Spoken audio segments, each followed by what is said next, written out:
And last but not least, man, let's talk about one of the year's most highly anticipated films, The Batman. Yes, that was me trying to do, still, in my opinion, one of the most underrated, Batman cartoons ever, The Batman I from saw your post 2004 about to that one. 2008. Yes, I post a thing on Facebook about it, right? But yeah, I don't know about you guys, but I was always a fan. Like, of course, the animated series is up there, right? One of the best, right? Second place, of course, would be like Batman Beyond, right? But I have a soft spot for the Batman. I actually used to watch Right. this on what I think it was before they became WB. CW. It was Yeah. WB, WB. right? It was from WB. WB 11 to WB, right? So I used Yeah. to watch it on Kids WB, right? Yeah, I used to watch that like religiously Saturday mornings, all 5 seasons, right? Oh yeah. Yeah. I It's a show enjoy that it. Yeah. it's a show that it made some interesting calls, but some kind of bad calls overall. Yeah. I Well, never loved I just love I never loved visually that Joker, it's to be honest. What, oh Rasta yeah, Joker? that kind Oh, of yeah. Jungle that Joker. Joker. I call him Jungle Joker, but yeah. Jungle Joker who could do no, sorry, yeah, he could fight. I remember Penguin for some reason knowing how to do kung fu. It was weird, right? Yeah. Yeah. But what that's just quickly on that though. Why I just always love was just the look of it. It was like kids got. That's how I describe it. It has like a gothic look to it though, but like if you notice the skies always look kind of pink, you know what I mean? So it's light on the eyes, basically. So kids can watch and not feel creeped out or feel like, oh, this is dark and threatening, like if you watch the animated series, right? But yeah, Mine- all that aside, yeah, go on. No, I was just saying my nitpick with that show, and it's like tiny. It's the idea of like I think it was season 3. They changed the music from that goth rock inspired whatever which that I intro love. is. I It's always that felt kind it was very of U2. It was very U2, especially that Yes. Batman. It sounds very very Bono in my opinion. Like So we had that, and that was a cool intro. Actually, I kind of used that as an inspiration when I was trying to get a client to figure out a jingle. So there's that. But then they changed that into this kind of quasi fun 60s Adam West yeah, kind that of bang, bang, pop. bang, bang, And I was not a bang, fan of that. bang, I mean, the show itself was good, but I was like, nah, this is flip table kind of bullshit. I hate when Yeah. shows do things like that. That was my only real nitpick with it, to be honest. Right, That right, and, right. Rasta Joker was always fun to look at. But Oh yeah, Rasta Joker. Yeah, no, seriously, if you watch it over, is Rasta Joker, right? With it was weird, but yeah, The Rasta Joker who know monkey style kung fu. Is it? yes, I was like, characters no kung fu in this world for some reasons. But anyway, right? But yeah, it's not about that show. But I just find it so funny that this movie here is actually based off of sorry, the title it shares the same title with the Batman TV series, right? Which I watched in the 2000s, right? But anyway, the Batman, right? Not gonna spend too long, with the pre-ramble. We saw the first trailer fit with the the Nirvana song, and we were like, all right, well, sorry, this was in the first incarnation of DC fandom. Like, all right, movie still in progress, all right, still being made, all right, but it looking cool. We were picking up on the 7 vibes like almost instantly, right? But in the second, fandom, which myself, Ricardo, Tracy, and Cece, we covered in terms of what happened when that main trailer dropped. Though, yeah, our jaws hit the floor when we heard Michael Giacchino's score, especially in the last few seconds of it. We were just like, yes, this is awesome. This is amazing, right? We were just like, for me, I just couldn't wait for this movie to drop, right? And well, so said, so done. It dropped in theaters. It will be out in HBO Max very soon. We all made sure to see it theatrically because, I mean, why not, right? And yeah, here we are, the Batman. So, Ricardo, if you don't mind, just want to do a synopsis on what the Batman is about. Sure. The Batman, Bruce Wayne, the Batman, is the Batman for his second year now. And Yes. basically, so a bunch of crimes start happening involving people, kind of popular people, famous people, getting wiped out and taken out by this person, leaving messages for Batman himself and also riddles for you to solve. And you're wondering, well, what you have to do. And basically, the story gets into, well, Batman, the Batman, and Bruce Wayne himself is something involving his history, and he might be connected to these crimes a little closer. Also tied into a nightclub worker named Selena Kyle, and who she is and why it related to this. And yeah, it's hijinks and comic book shenanigans ensue with a Yes, lot of yes, rain yes. for some reason. A lot of rain, boy. Yeah. Which I'll bring up, right? So just before you get to your thoughts, Ricardo, just want to let you all know we will have a spoiler-free section, which will start now, and then we will have a spoiler section, so you just let you all know when the spoilers will begin, right? And that's when we're not gonna go too deep into details because we've only seen the show once, and I imagine we all want to see it again, just to pick up on more things. But there are certain things that did stand out that I think that we should bring up in this review here. So Ricardo, just right off the bat, your honest thoughts on the Batman. I really liked it. Didn't expect it to be as good as it was. I was expecting it to be just like a Nolan kind of fan film kind of thing. Like I was expecting, well, the Dark Knight, but just with Riddler, and we get a little bit of that. But no, they made it really work for what it was. There's a joke I missed when we did a review for Kimmy, but I'll make the joke now. Doja Catwoman was pretty good. Yeah. Yeah. She really get the Doja Cat look down. Right. In this film in particular. Yeah, but Wow. Yeah. So yeah, no, but I thought she was pretty good in this. Just overall, it felt like something. Well, so I'm just gonna get into like small complaints, but nothing to mention. I thought it could have been longer because as it was, it felt really cut to the bone edited wise, given what story they wanted to tell. Effectively, it's kind of like two mysteries in one, kind of nested within the other. But I thought we're getting to that extra thought of what could have been done instead. But casting was solid. Pattinson was pretty good. Robert Pattinson. Yeah. Pattinson. That's going to be his name going forward. Eh? Yeah, Bat, right? So he was good. Circus as Alfred was good. Jeffrey Wright as Gordon was great. Colin Farrell as Penguin. You really lose him in our makeup. I know, right? For a hot minute, I was like, oh yeah, it's only because I watched the trailer. I was like, oh yeah, right, that's Colin Farrell, right? As I mentioned, Zoe Kravitz as Doja Catwoman, pretty good. And the most inspired choice of all, John Turturro as Carmine Falcone. I did not expect him to be as awesome as he was. I didn't expect him to be in the movie, at all. I was surprised. Right. Like, what? Well, I know he was casted, but I didn't know. Okay. I thought it would have been like a side thing. Like I didn't think, it would have been as big as it was. No. The only thing that kind of disappointed me, but it felt plausible and workable, but he underwhelmed me a little bit, was Danial as Riddler. Right, he wasn't bad or anything. Right. But I think I hyped myself up too much because I expected a Ledger type performance. I didn't get that, but he was still fine. He was still fine for what it was. But yeah, look, just quick thing. Matt Reeves really did his thing. He's another director that just give me W's. He give you them apes. He give you Cloverfield. It's some good shit. He gave us let me in. Probably still one of the best horror remakes ever. Right. Ever. Mm-hmm. Yeah. It felt like how I think about it is like it have a highly styled approach to the Gotham thing, but it also felt at the same time a kind of grounded mix of Nolan's Dark Knight and Dark Knight Rises. And it felt like the fix in this, it felt like it fixed a couple problems I had with Dark Knight Rises in some ways. And then we get a pinch of, it had a little vibe of Gotham as well, and some of the DC Black approach, right? In terms of how they're telling the stories with really catering to certain aesthetics of 70s filmmaking and whatnot. Mm-hmm. And we just get a nice gumbo, a nice soup of Batman fanness and lore, and it's how stuff come together. And I can imagine somebody not loving this, right? But I can also imagine somebody really loving this. And I'm more in the really loving this camp, right? I can in good conscience still say I love it as much as The Dark Knight. And only for one simple reason. This came after, this came, close to 15 years after, whatever it is. It has so much comic book movies and so many things. And in that way, it have that... it's kind of like what Bumblebee is to the Transformers franchise. It come after the fact, so even though it does a lot of stuff that I always wanted Batman movies to do, it kind of come too late because we kind of get it out of the system talking about it on the internet for so long. So by the time a movie did it, it's like, all right, well, this itch kind of done get scratched in many ways, whatever.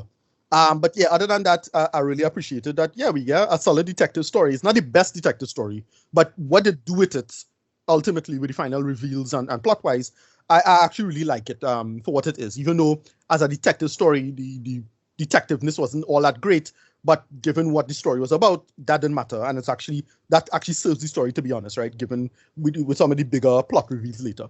Rating, just a quick, I really liked it. I'll probably give rating at the end. Well, we can give ratings now, actually. Especially for those who don't want to listen to the spoiler section. Rating for me, I'll give it like an easy 8 out of 10.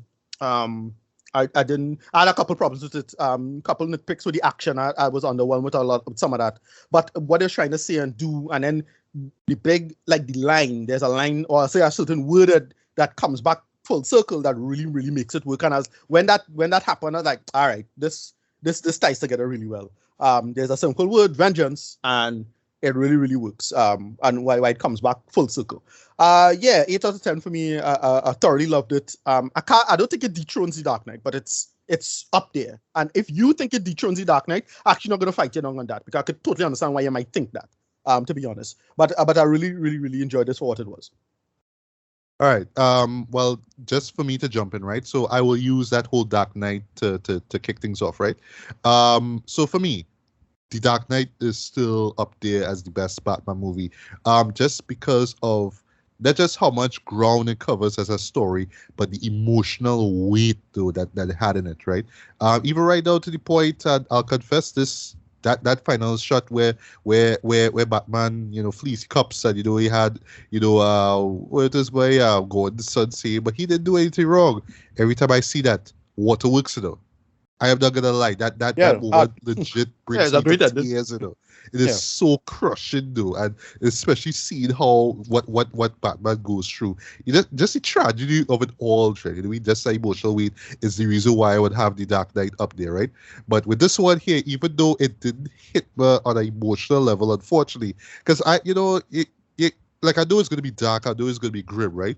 But I was just kind of hoping that at least there will be something else to that emotionally. Like I don't want to go in scowling and walk out scowling, you know what I mean? But yeah, even though it didn't hit me as emotionally as The Dark Knight did, I would still put this right underneath the Dark Knight as far as best Batman films go, right? And just to let you know where the others what the other three are in top 5, if you're talking top 5. Number 3, Batman Returns. I still think that this is the best Tim Burton Batman movie, in my opinion. Number 4, I'm going to give it to Batman Begins. And number 5, I'm going to give it to Dark Knight Rises. Yes, I one of the few people who defend that movie, but yes, as far as a trequel goes, I think it is brilliant. I think it brings it ends the trilogy off on a somewhat high note, in an operatic note, I should say. Even though it has flaws as well. I mean, noticeable flaws and whatnot, right? Speaking of that, though, with the Nolan trilogy, right? I feel like the unfortunate thing about this movie here, right, is that even while I was watching this, right, I know a lot of people will see certain scenes in this film and be like, oh yeah, this is familiar with what happened in Batman Begins. This is familiar with what happened in Dark Knight. This is familiar with what happened in Dark Knight Rises, right? And yeah, like even though I was trying to block that thought out, I couldn't help but think, yeah, this was like that film, and this was like that film, right? And I understand both Reeves and Nolan drew from similar, source material, comic books and whatnot, like like what is my Long Halloween, year one and stuff like that, right? So it's understandable, but I guess it's just the unfortunate side of it all. Like, yes, I mean, I appreciate, I really do respect the fact that Reeves did his own thing, but still, because of the impact that Nolan's films made, yeah, it's kind of hard to watch even something like this and not think of, the Nolan trilogy, right? But I guess that's just the way it is, right? It's that you could really change, right? But it is what it is, right?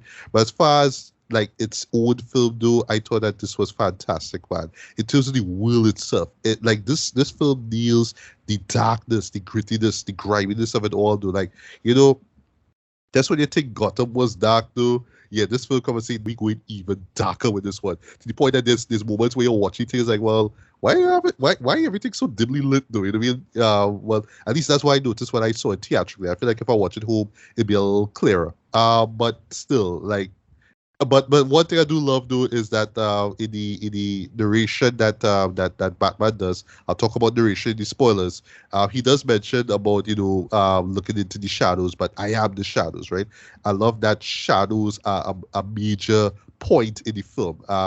both visually and narrative wise, right? 'Cause yeah, visually, even in exteriors, right, and interiors, of course, right. There's a lot of shadows being used, where it just sets up this world of corruption as well. You could tell that Matt Reeves was looking at films like, see, The Godfather. Yes, I even looked it up. Yes, Godfather was one of the primary inspirations for this film, right? So you could see that in this film as well too, right?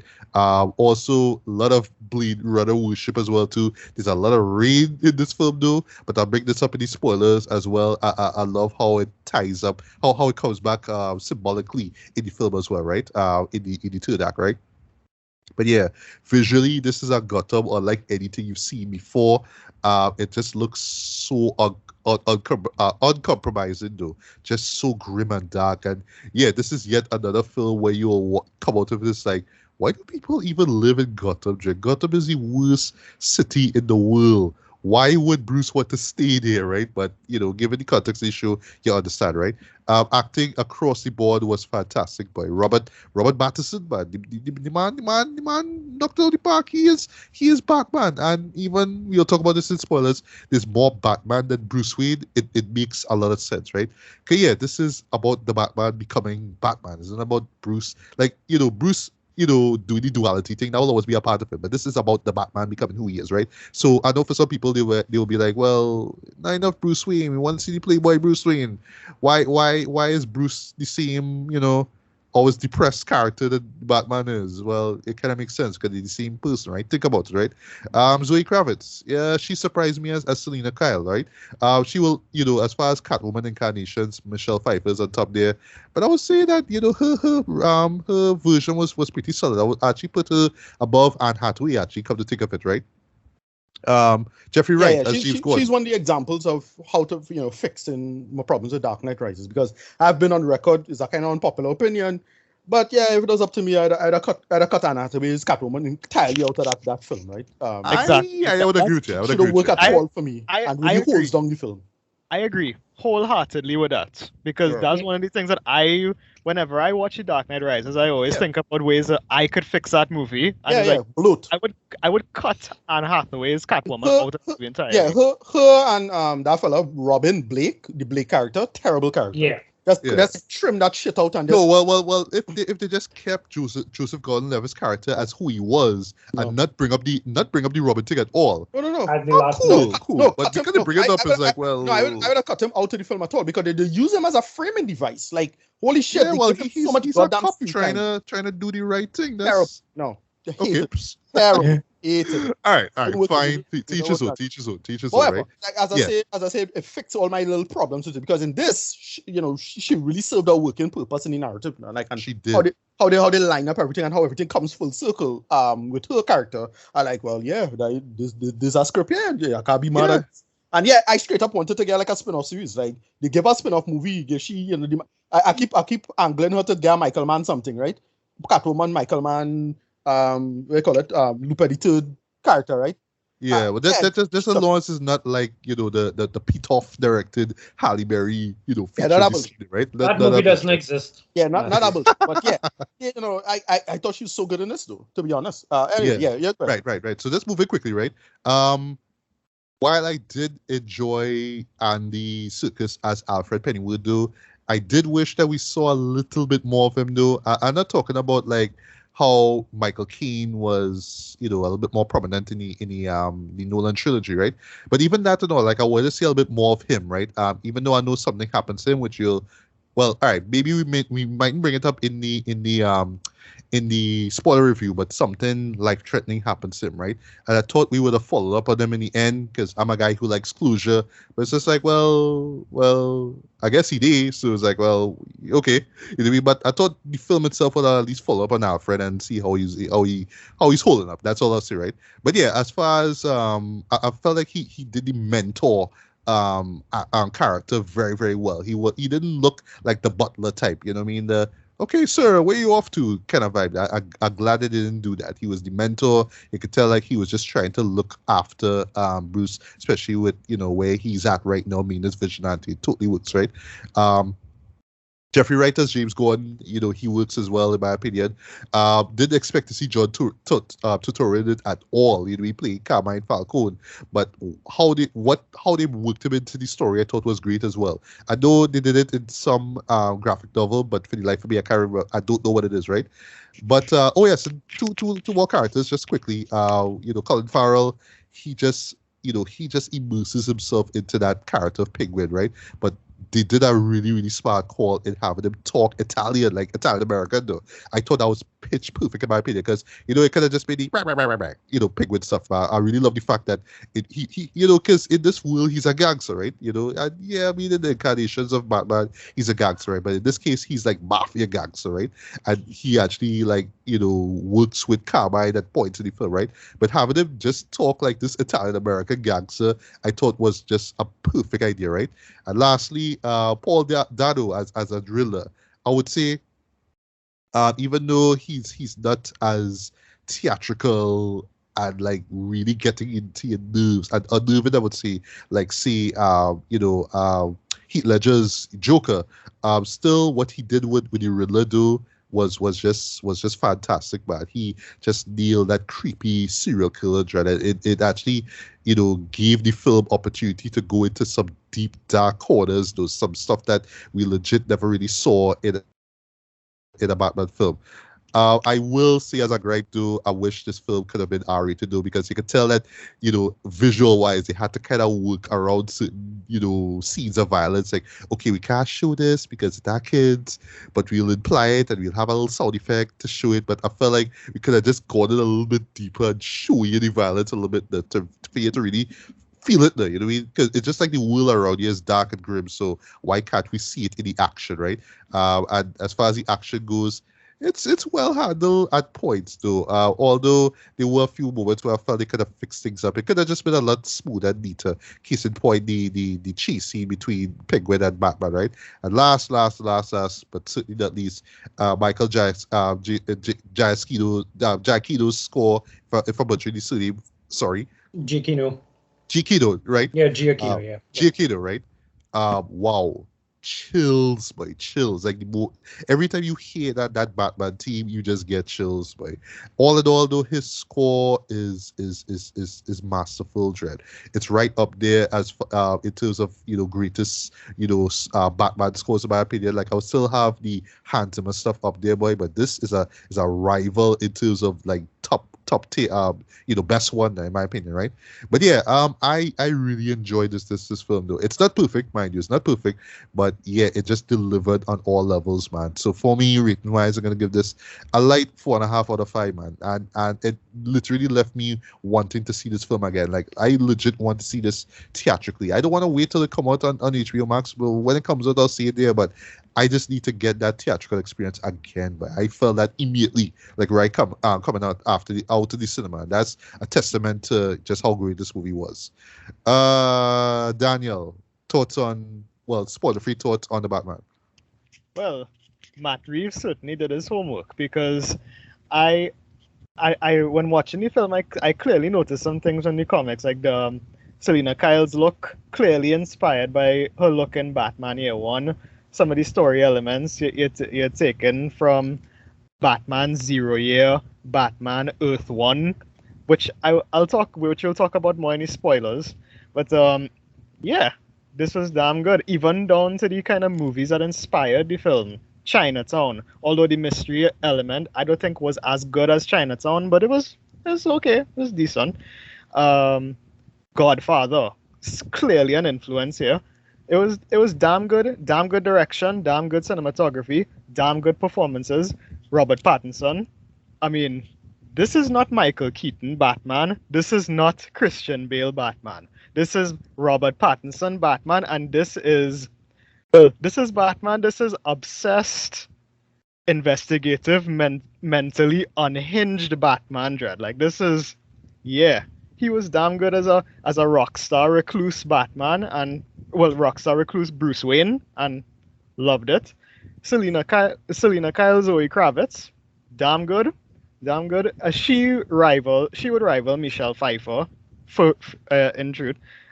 Damn better than Anne Hathaway. I didn't really like Anne Hathaway's performance as Catwoman. Like I said, I would have cut her out of The Dark Knight Rises. Paul Dano as Riddler, well, that was just perfect casting when I first heard about it because, I mean, come on. If you've seen like most of his performances, you know he could play a mentally unstable character. Um, John Turturro as Carmine Falcone, damn good. No complaints. No complaints. Colin Farrell as Penguin, no complaints. Damn good. I do think that the relationship between Bruce and Alfred wasn't that developed, but maybe we'll get to that later on in future films. I hope this movie gets a sequel. I do want this to get a sequel.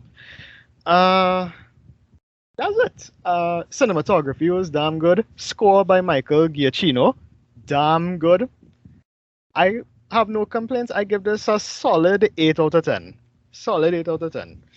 All right. And Tracy, just quick spoiler-free review. Sorry. Yeah, spoiler-free thoughts and return.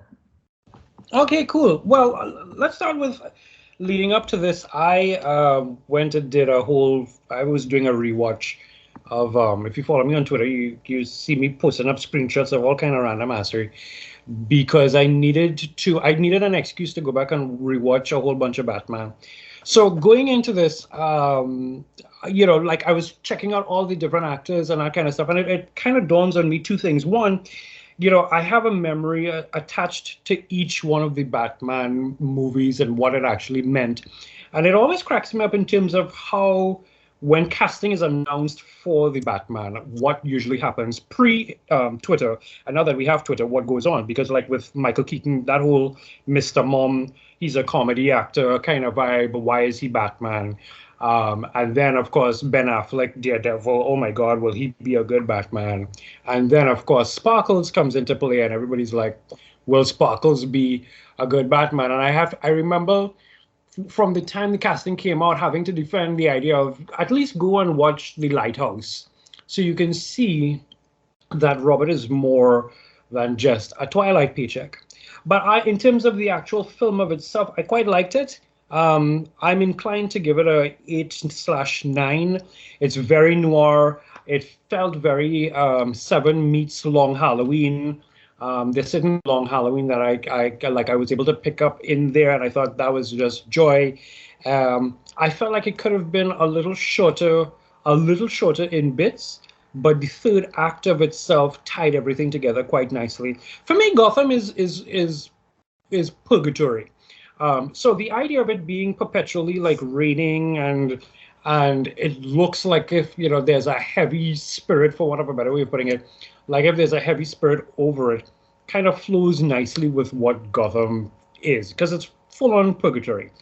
I went and I saw it with my geek sister Stacy, who has been clamoring for an actual detective story for quite some time, and we sat down there and watched this, and this was a bit of a detective story, and I quite like that. Just a thought there in terms of the overdue with some of the things that was happening, like in terms of the car chase and that kind of stuff. That was a whole heights unto itself. I loved Zoe as Selina. Yes, it's a year 2 story, but she's full Selina and at the same time not full Selina. So I fully expect her to come back maybe in the third film, if they decide to go down that route. Because I know that they've started to talk about ideas for the sequel, and Matt Reeves talks about trying to make a grounded version of Mr. Freeze, and I'm like, yes, you're saying all the right things. I've just been playing around with thought processes. I'm like, yes, say that. I will be the lone person in the room, the same way how y'all know how I feel about Cruella. I don't really have a problem with Anne. I know Nolan said how he pitched Anne was that Selina is a grifter. So nothing about her has everything about her is a mask. So that for me was like, okay, going into this, I know that she is a grifted type of person and I could deal with that. I really didn't need the Robin reveal at the end. You guys and I are in agreement with that. What is deeply hilarious is finding out, or revisiting the idea rather, of Zoe not being, or rather Zoe being, quote, too urban for a small role or some type of role in the Nolan films. And then here she is now doing a splendid rendition of Selina Kyle. And it kind of has me wondering what exactly was the role that was suddenly going to be too open for her. Was she going to be Talia? Was she going to be another Selena? Was she supposed to be the cop instead of Joseph Gordon? But we will never know. Giacchino's score. Giacchino's score. Now, I have been playing that soundtrack before I went to see the movie, and then I've been playing it since.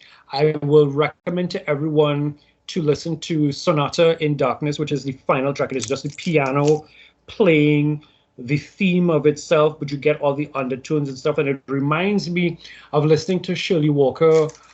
Shirley Walker did the animated soundtrack, but she has a tutorial track at the end of the album where she's actually giving you a tutorial as to how the Batman is supposed to sound on piano, and when you bring in different bits and pieces into it, how it will be. And I felt that very much for Batman Returns.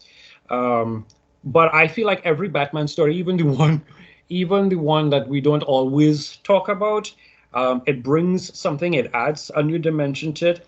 I like how this plays out. I like the fact that now that we have things like HBO Max and stuff like that, I know that there's meant to be a Penguin spinoff and something else about Arkham Asylum or that kind of stuff. And even the way how they brought in certain ideas about Arkham, and when we reach to the spoiler, we'll talk about that. I quite liked it. And then in terms of, there was something that happened towards the end of the movie, like the clock coming on towards the very end of the movie inside, and I was like, yes, this is good. Though I don't necessarily need to see that character again, but that is very good. Like I said, overall, it's 8.5 out of 10 for me. I will definitely be taking it in again, and more than likely again. And I can't wait to see where they go with it. On a slightly different note, I really hope Warner Brothers learns their lesson in that they had a wait and see approach with Wonder Woman, and then had to go and fork out a whole bunch of money because the contract between them and Patty Jenkins, they didn't tie that down when they should have. And I felt like they may have been doing a wait and see to see how Robin Pattinson would have fared. And now that it's blowing up the work, I expect Matt Reeves to come out with a huge paycheck for a potential sequel, because I know they're talking about ideas right now. So, here's hoping that they learn their lesson and get things in a gear. But I really loved that movie. I really did like it. So now let's get into the spoiler section. You've been warned, 5, 4, 3, 2, 1, right? And because we've all seen this film once, it's not like we're gonna run through every single thing that happens in the show. There's stuff that we take it in the film, we absorb it, we enjoy it and whatnot, right? But it's not like we could just like automatically remember every little detail and nook and cranny in this film, right? But there are some things that do stand out more than others, right? So case in point, the intro sequence, right?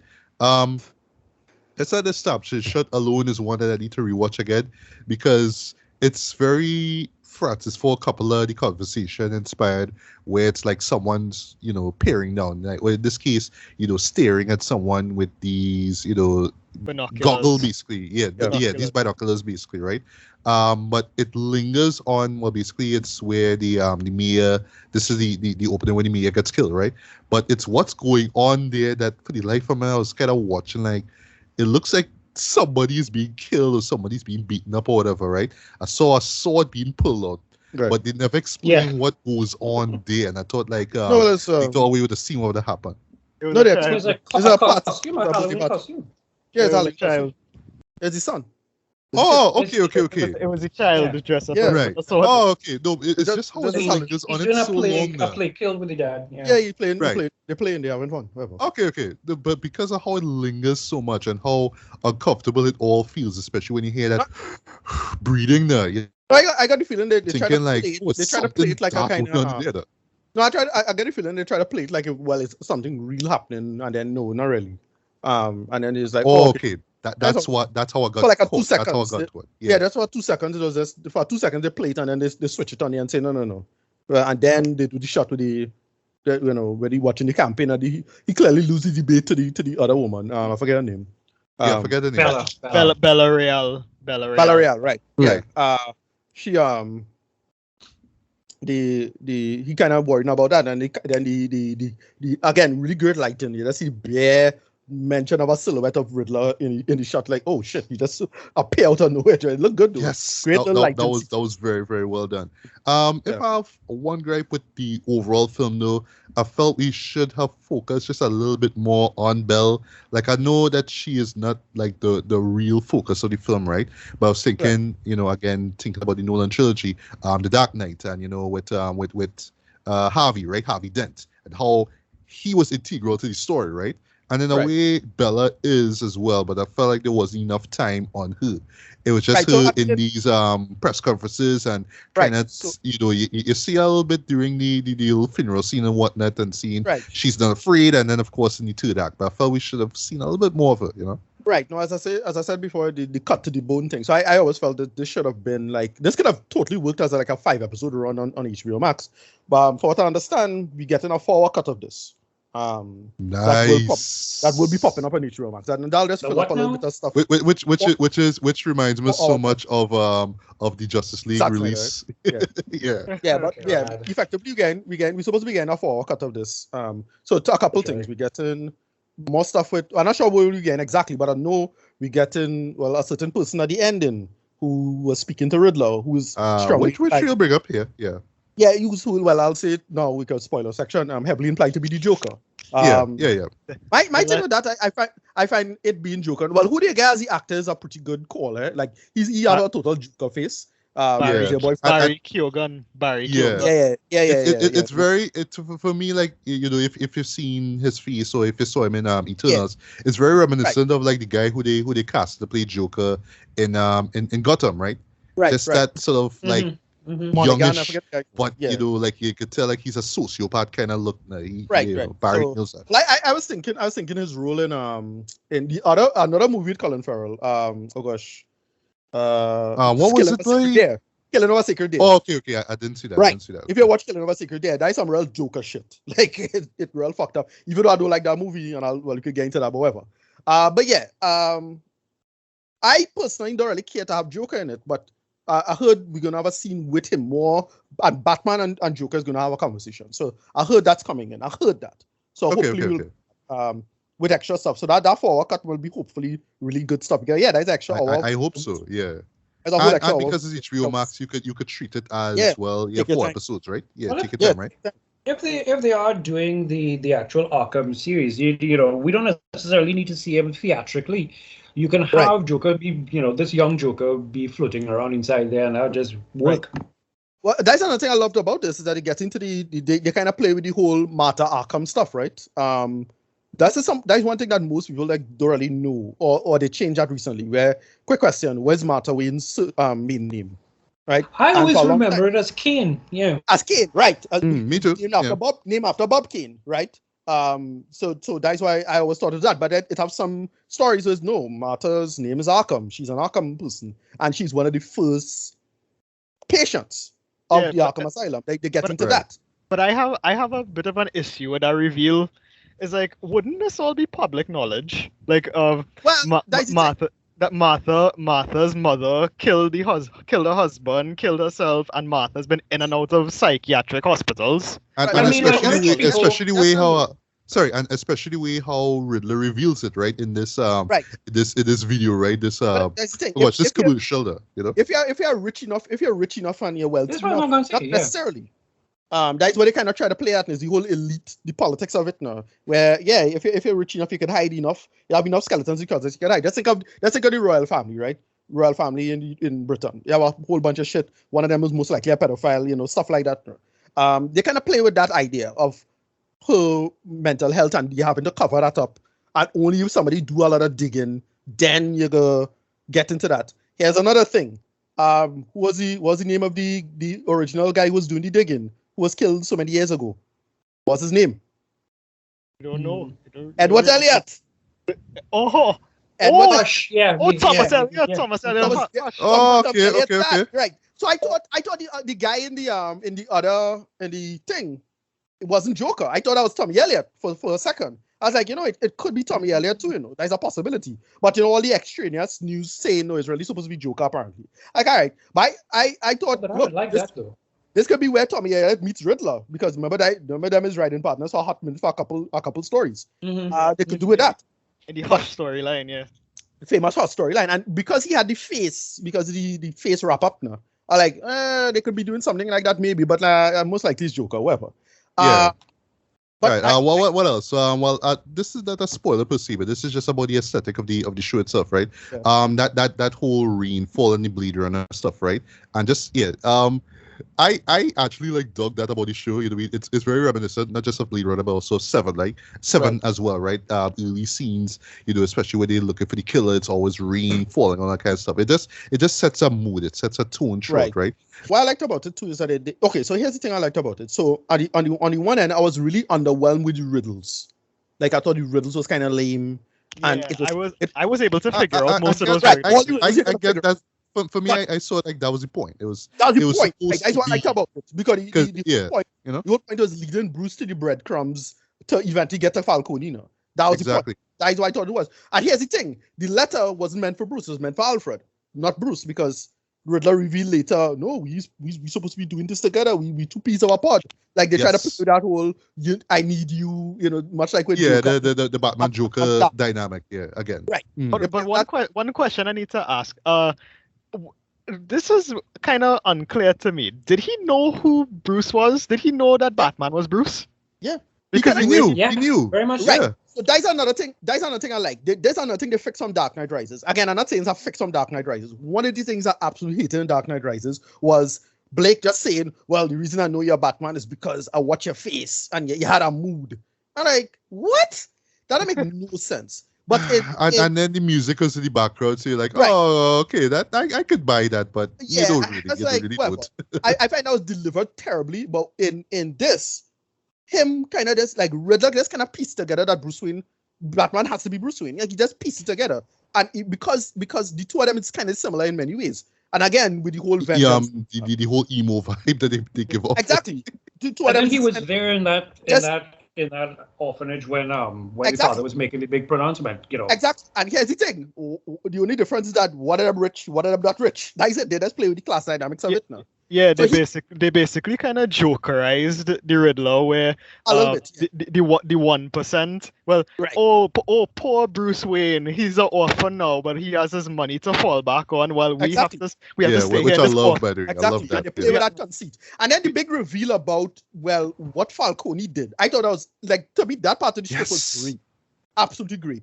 Like, I again, I don't know if it's from any source material, boy, but I did not see that coming. I Which thought that was basically, because we in spoiler territory, Selena is his daughter.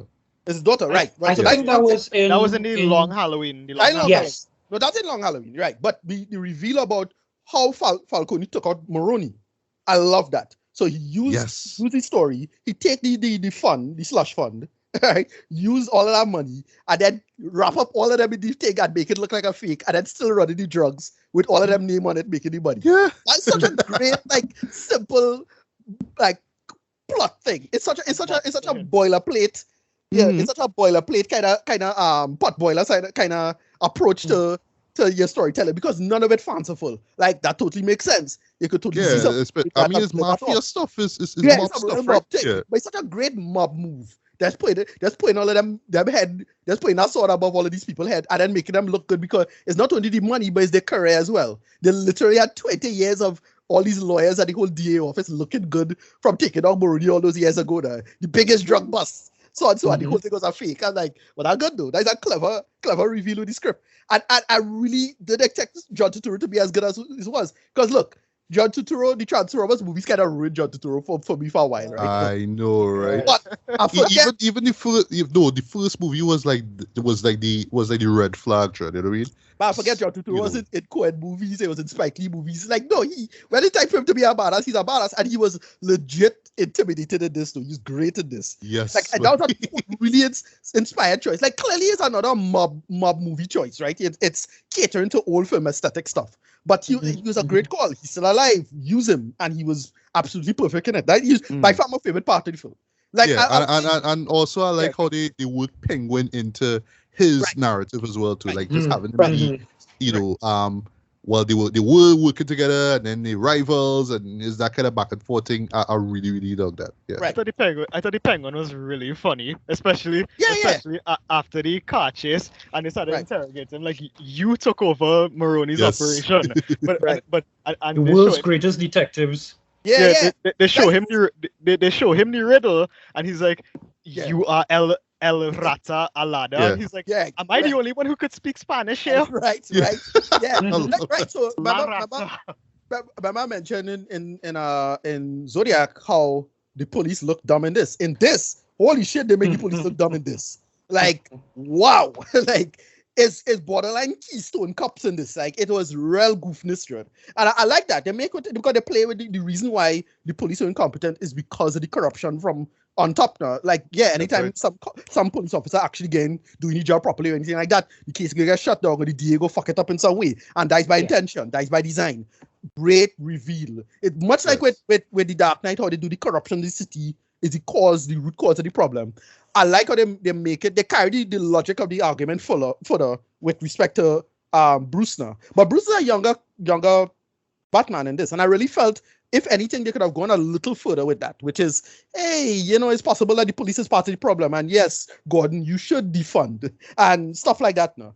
But as it is, I really enjoyed it for what it was. That's just a few more things, right? Well, as you brought up, Batman being still young, right? I do love that moment where he escapes the precinct, and he jumps down, and he does the little gliding thing or whatnot, and then it just kind of messes up near the end where a bit of it actually gets roped into one of the subway cables. I think it is, and then he pull the parachute to me. Yeah, right. He the parachute pilot get hooked up now. He try to pull the parachute. Like he try to glide but pull the parachute at the same time and get hooked on the bridge. That was fun. Yeah. But as far as directing goes, goes quickly, right? I wouldn't just simple things. I wouldn't have even thought of just having the camera be like right on his head, basically, so he's seeing from his face downward. Right. I just that shot of the camera going down that building, though.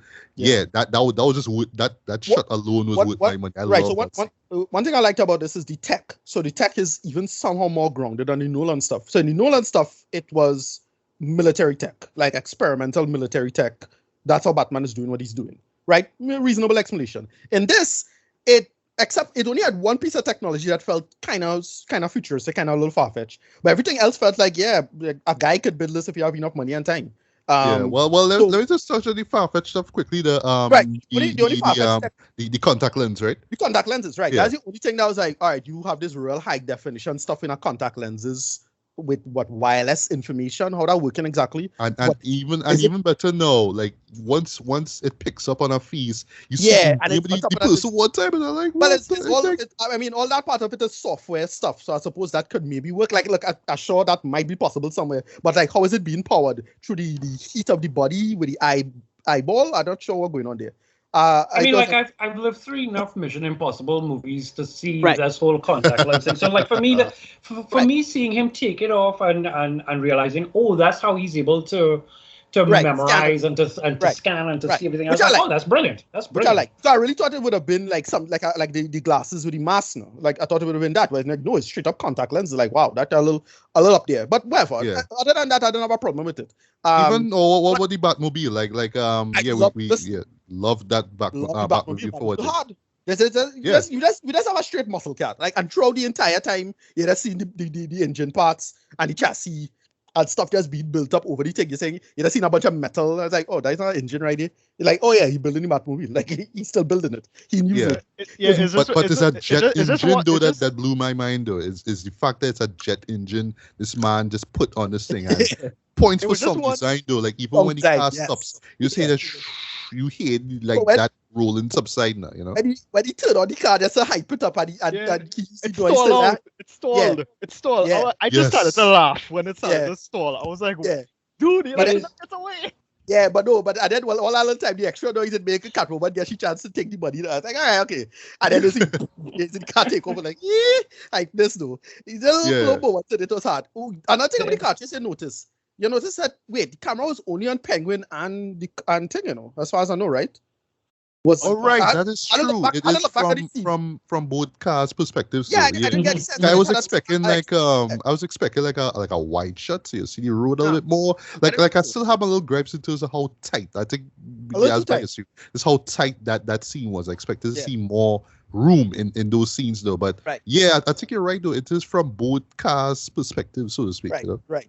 If I remember, I don't ever give it a rewatch, but I was like, I didn't notice a shot that was from outside of the two of them. And I was like, oh, this kind of hard though. Yeah.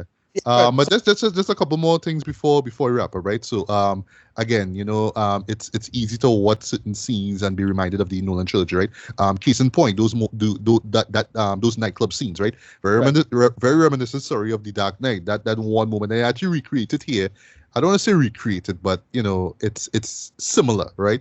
Where Batman's fighting a bunch of goons in this nightclub, and it's Right. dimly lit in the hand, like, well, in this case, really bad techno music, Right. but it works here, right? But I like that the nightclub was part of the story itself, right? This is where Carmine and Penguin were hiding out, right? So I dug that, right? But also just going back to the whole Rain thing, right? Like like you might watch it something, oh, it's like Blade Runner, this Rain stuff. Rain is all neo-noir stuff, blah blah blah, right? But how I saw it was more from a thematic perspective, from a symbolism perspective, right? So if you remember, there's a little film called Taxi Driver, right? A little masterpiece from a guy called Matt Reeves, right? Remember, there's a line where he says, I wish one day, a flood or rain, I think it's a flood, comes and just washes all the filth and scum from Right. the city, Right. right? So I would just kind of interpret the rain as that now, but then, much to my surprise, the Riddler's final plan involving, Right. blowing up these breakwaters, and a literal flood is like, engulfing Gotham, so to speak, right? I was thinking like, oh, well, like, you're taking now it's not even rain anymore. It's a literal flood. It's a literal, like, Noah's stuff. You know what I mean? Like the symbolism in that though. And that caught me completely by surprise that, that would happen now. But honestly, again, just it's hard to not think about the Nolan trilogy.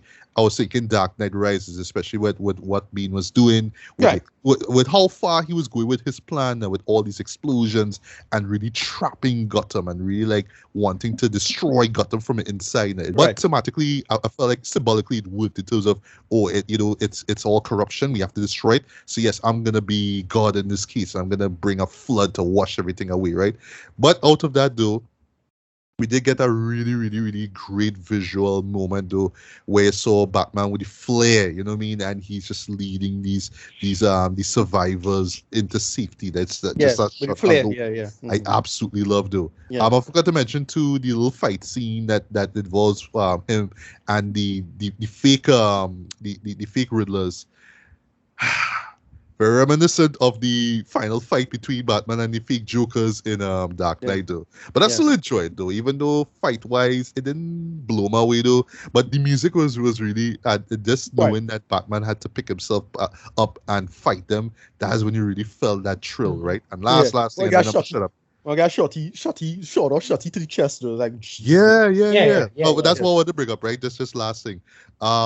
People are speculating, what he injects himself with, right? I think it's just Adrenaline. pure Adrenaline. but Yeah, some people adrenaline. thinking, Yeah. oh, it's bean juice or something. No, it's Just I mean, how it he could be, wakes up it and could then be like, starts punching the guy down. yeah, it's sheer adrenaline. It's Like it has adrenaline, drugs it's like like- that, but it could be Venom, like a possibility that Venom already exists in this world. Because remember, he's Batman for a year, so I know, but just Something, to right. bring up something like that though is like, well, why? For me, I think you had to kind of establish that. Don't just throw that as some kind of Easter egg. It's like, oh well, Exactly, it's really right. like, because you have to compare it to another film, but what can you compare it to, right? Right. Speaking of that, I couldn't help but feel like this was a continuation of Joker, like the movie itself, right? Like Right. I legit feel like, maybe I'm wrong with this, but I feel like, just stylistically, this feels like a continuation of that same story it easily could have been. Like in of my Joker. opinion, Like, like this easily- is really, like Gotham, Like a spiritual successor one to it. worse. right. No, Like the it's time, worse off than how we saw it in Joker, Right. right? And how I saw it too. And I'll shut up here. the opening action sequence, right, with Batman fighting thugs in the subway, right? Right. Yeah. I was thinking about like when Arthur Fleck killed that guy in the Right. subway, right? Right. I don't know. I just looked at like, oh, it's kind of like No, what would be cool if it was like a continuation of that film, Right, no, yeah, like the timelines don't match up, but it could easily have been that. Like, I get a feeling that somebody at WB, at the head of WB, foaming at the mouth to match it up. But it's like, all right, well, now let Matt Reeves do his thing. But yeah, no, it not really happening, to be honest. All right. Yeah, And I keep bringing up last things, right? To touch on what you said about I Am Vengeance, I love that, Right. Batman brings it up in that scene, and just to have that scene open the film as, the first action sequence. And then now when you have the climactic scene with the flood and whatnot, right?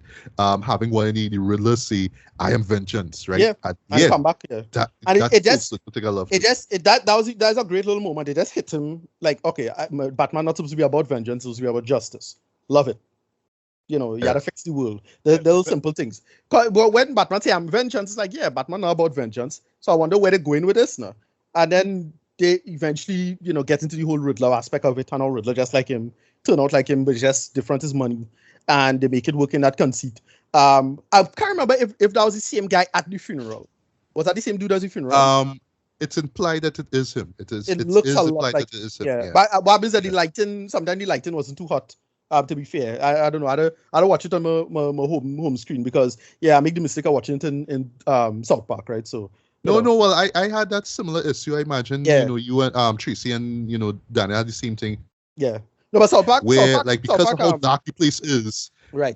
Shots that are dimly lit look really dark at times. Now, you know what I mean? But I just treat it as it's the cinematography of the film now. Right. Well, here's the thing. From what I understand, he said that you have to use. He gave specific instructions for the projectionist. For the projection, all right. Right. So I don't think South Park obeyed that. Like, to be fair, like I don't know. And look, I think South Park have a shitty projector. So whatever. Like they clearly had to replace the projectors. Well, thanks for the heads up there, right? And again, I keep saying last thing, but it's just like coming back to me literally like a flood, right?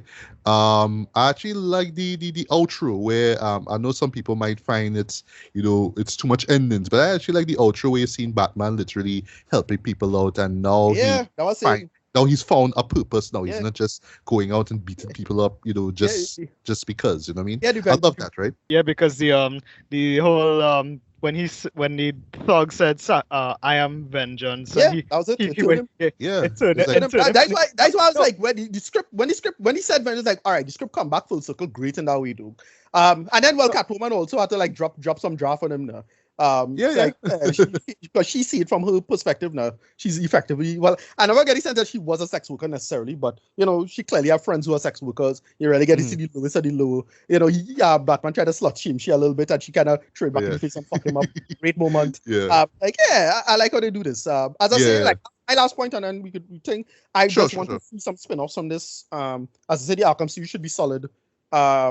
The 4 cutaways and for Penguin series, I expect to be okay too. If they get good writers and they stick with it and don't overstretch it. 2-3 seasons, that's it. 1 season, in fact, just do like what they're doing with Peacemaker, right? Peacemaker just sit down, spin off itself, and then build a great side character on its own. And I Catwoman, like straight up give Catwoman a movie dread. Holy shit! Like get Tati Gabrielle to come in as her sidekick character. I forget the character's name. I know, right? Yeah. Like, sorry, I would love to see Tati in a Catwoman story, right? I want to see my brown woman in tight leather, right? Cinema, right? What's the character name? Holly Robinson, right? Bring back she, right? Yeah. Bring back Halle Berry as a villain. Just have it come back full circle. Do something. But that would be awesome if she's a villain. Yeah, I really thought she was a big breakout for me in this. Zoe Kravitz, Doja Catwoman was excellent in this. That's my last little point. And then future material. I really want to see them to make an effort, do some quarter all stuff. We could see more. Yeah. Robert Pattinson did mention that they were looking at quarter balls. Yeah, they were. Maybe they could even do like some of the lesser known Batman villains like Calendar Man or something, because Robert Pattinson did mention that. Right, yeah. I know they're doing Firefly for Batgirl, but he could work for a Batman story. I have a couple ideas in terms of like doing Clayface and Scarecrow, but how to make them work in this world. Like have Scarecrow be more like Spellbinder from Batman Beyond, like plate like that, where it's more interfering with you doing signals and not so much chemicals. Maybe like something like that. I'm not sure. bit of a stretch, bringing the Terminator himself, Deathstroke. You know, they tease him for Justice League, which I hated and sucked. But you know, he could totally come in this. You know, a version of Deathstroke would be kind of pretty fucking awesome. Like I think that'll be a little too soon though. That'll be a little too I don't soon. know, Chad, like I don't know what they're doing, but they could bring in some stuff. But anyway, yeah, for me, Yeah. 8 out of 10, really loved it. I'm really glad that we're going. Like DC finally catching themselves. They're finally putting themselves in a space that we're gonna talk about this when Moon Knight comes out, because there's something Yes. very interesting going on with the battle of, you know, comic book stuff and Disney and all of that stuff, right? But DC in a real good space right now, to be honest. I really didn't expect this to be as good as it was. Not a true absolute masterpiece, but still just really solid material. Matt Reeves, you know, always giving us some good shit. As I say, I want more Brubaker, Catwoman. You know, give me some of that, right? So you're moving and you work with that as it is. Yeah. Right. So yeah. Last point for Last- me, my last- and then I'll repeat my rating, right? Yeah, I know some people might be a little put off by the narration, the opening and closing narration. I didn't mind it at all. I think it totally works in terms of, well, you know, this is me, this is my mindset now, right? Now, if they had just continued throughout the film and have him explaining things, okay, yeah, you could be annoyed and complain about, right? But he opens and closes with that narration. I think it works as well, right? It's very reminiscent of both, you know, Taxi Driver, which, you know, if you remember, use a good amount of narration. But it also remind me of like the early version of Blade Runner, right? But there was a lot of like voiceover work done there, right? And then audiences did like that, to remove it altogether, right? But yeah, I mean, I think it works because it's like, well, yeah, this is my mindset then. So I talk to them, I am the shadows, but this is me now, and I'm helping people out, and I know that there's a purpose for me, and I need to keep working until I find it, right? So I dug that, right? It's also a good parallel for Batman and the Joker, and Batman and Riddler, because they're both writing in journals, and Riddler's Yes. Riddler's just spewing his mindless babble in his Babble, yeah. That's one thing I liked as well. They can explain away the whole how he does get henchmen stuff. It's like, yeah, it's just a bunch of like-minded psychos in a forum somewhere. Like, yeah, I like that. Yeah, like think about it. Just think about Yeah. it, right? But yeah, rated wise for me still remains light 4.5 out of 5. This is absolutely worth checking out on the big screen. If you could, I strongly recommend you do. But as Ricardo said, you know, being the HBO Max version, supposed to be longer. Clocking that forward, so I'm excited to see that, or at least a version that will come out there one day, right? But I would still strongly recommend seeing it theatrically, boy. Just getting that experience. Even hearing that music, boy, and once again, that score is one of the best that I've heard in a Batman movie. I would say one of the best scores I've heard this year. You know what I mean? Bar none, right? But yeah, Matt Reeves and his team, boy, they impressed. They just knocked it out the park with this one, man. So yeah, DC, keep doing your thing, man. Bring it on. So Tracy, final thoughts, and you know, if you want to repeat the rating, you know, give it. Well, I'll just have like a few random things here. I was listening to you guys talk, Ricardo, in terms of the Joker timeline, and I feel like there is a way if they wanted to. Like if Emmerich, that's the Warner Brothers head, if Emmerich decided that he wanted to tie it together, you could have, because it's set in the 60s or thereabouts. It's set in what, the 80s? It's set in the 80s. They could play it in some kind Joker, of... the problem, Mhm. okay, so Joker is in the 80s, but Yes. but here's the problem. But, It's like yeah. a whole 10 years off, like given the timeline, and if it's happening now, unless this stuff is happening like 10 years ago, then it can't line up. So like Nah, because- I believe this is contemporary. Like this Yes, movie is exactly, clearly contemporary. Yeah. exactly. So that's why I Because- know that the timeline is too much. It's too much time. It's like I mean, a full 10 years off. We've had both Fox and the Marvel Spider-Man movies wreck your timeline anyhow. So if they wanted to touch it up in a way where young Bruce was, you know, saw what the original Joker did, and that inspired a whole level of darkness, and then now you have this orphan who grew up, you know, in that world, as in, well, the two orphans who grew up in that world. There's a way that if they wanted to, they could find a way. Like there's one or two other little random things inside there. You know, Matt talking about if he can, you know, get a car that makes you as give the same effect as Christine, Stephen King's Christine, and I guess that was what inspired it. Inspired the Batmobile. I genuinely loved it. I genuinely liked it. Let's just say that I genuinely liked it. It's still going to be an 8 or 8.5 out of 10 for me. I'm hoping when certain things play itself out where I'm concerned, I will go back in and see it again for a second or third time. Because, I have like all my Riddler masks, face masks, and all that kind of shit. So I live in that reality. By and large, one of the best movies. I feel like Warner Brothers of itself, again, I hope they get a grip, because my problem has never really been DC having a problem. My problem is Warner Brothers and their stupidities that they keep doing. So I'm hoping that this opens up a little bit more, that they will allow DC to breathe. But yeah, this could be fun. And I'm actually very excited to see what comes next. I feel like maybe soon we might get a Batgirl trailer. Maybe soon we could start to get a little bit more marketing off of some of the others. Right. They might, that could be fun. So yeah, that's me. Yeah, right. that's my last point. Yeah, as I said, I really want them to just lean into the DC Black stuff. Like, Joker made $1 billion. Study that. Yes, A Joker movie made more money than a Batman and Superman movie. Study that. Think Study about that. This could easily make since especially COVID winding down and everything, this could easily make $1 billion too. Like, I don't think it'll do Spider-Man money. I don't think it'll do Spider-Man money, but it might. We don't know. Under normal circumstances, it would have. But I just was so impressed with this. This DC Black direction is the direction to go, right? And especially with what James Gunn did with Peacemaker, and that's the more R-rated stuff. Like, hey, there's something going on here. Just don't fuck it up, right? Yeah, just keep the momentum going, right? Daniel, just to end things off, just your last words, and you can repeat the rating if you want to. Okay. One point I wanted to make about the I Am Vengeance thing that came in the end was when Batman realized, oh shit, vengeance is not the way to clean up Gotham, and then he straight up noticed that there was like this electrical thing that was gonna hit the water. Right. That part really made me realize, oh yeah, this is gonna be heroic Batman now, Judd. He straight up jumped on the wire, took out the bat symbol on his chest, cut the wire, it electrocuted him. Yeah. Like, it could have stopped his heart, and right, then it fell in. And I think another thing too is that remember the whole, well, I don't remember learning this in the movie, but I remember everybody saying how the thing was the guns representative of the gun that killed the parents or something like that. So I think that was like supposed to be a symbolic thing of him letting go of the vengeance dimension of it now. Like that, all of that was part of it. If it was, that was really good. Yeah. As for the future of this franchise, I'm excited to see where it could go. Because they flood Gotham and they made mention of Penguin probably making a power move. It's like I kind of hope maybe they might go the No Man's Land route. No Man's Land, right. I think maybe they might go the No Man's Land route. They could do that. Yeah. I'm interested to see what they could do because because Warner Brothers kind of made a deal with Robert Pattinson because he has a first look thing with Warner Brothers. Right.